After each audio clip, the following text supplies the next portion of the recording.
బాలీవుడ్ బాద్షా షారుఖ్ ఖాన్ కొన్ని నెలల క్రితం తీవ్ర అనారోగ్యానికి గురయ్యాడు. ఐపీఎల్ మ్యాచ్ చూస్తున్న సమయంలో అతను హీట్ స్ట్రోక్ బారిన పడ్డాడు. దీంతో షారుఖ్ను వెంటనే ఆసుపత్రిలో చేర్పించారు.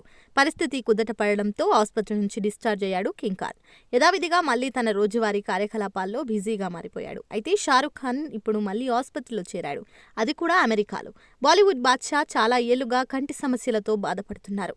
ఈ కారణంగా ఆయన మంగళవారం జూలై 30న అమెరికా వెళ్లారు. అక్కడే కంటి నిపుణుడి వద్ద కింగ్ ఖాన్ శస్త్రచికిత్స చేయించుకోబోతున్నట్లు సమాచారం. అయితే ముంబైలో షారుఖ్కు అసలు ఏం జరిగిందనే దానిపై ఎలాంటి సమాచారం లేదు. కాగా ఐపీఎల్లో కోల్కతా నైట్ రైడర్స్ జట్టుకు సహ యజమానిగా ఉన్నాడు. ఈ ఏడాది మేలో అహ్మదాబాద్లోని నరేంద్ర మోదీ స్టేడియంలో మ్యాచ్ చూస్తూ హీట్ స్ట్రోక్కు గురయ్యాడు హీరో. ఆ తర్వాత కోలుకున్నప్పటికీ కంటి సమస్యలతో షారుఖ్ ఇబ్బంది పడుతున్నట్లు తెలుస్తుంది. ఈ కారణంగానే అతను మంగళవారం అమెరికా వెళ్లనున్నట్లు సమాచారం. ఇక సినిమాల విషయానికి వస్తే షారుఖ్ ఖాన్ 2023లో హ్యాట్రిక్ హిట్స్ సొంతం చేసుకున్నాడు.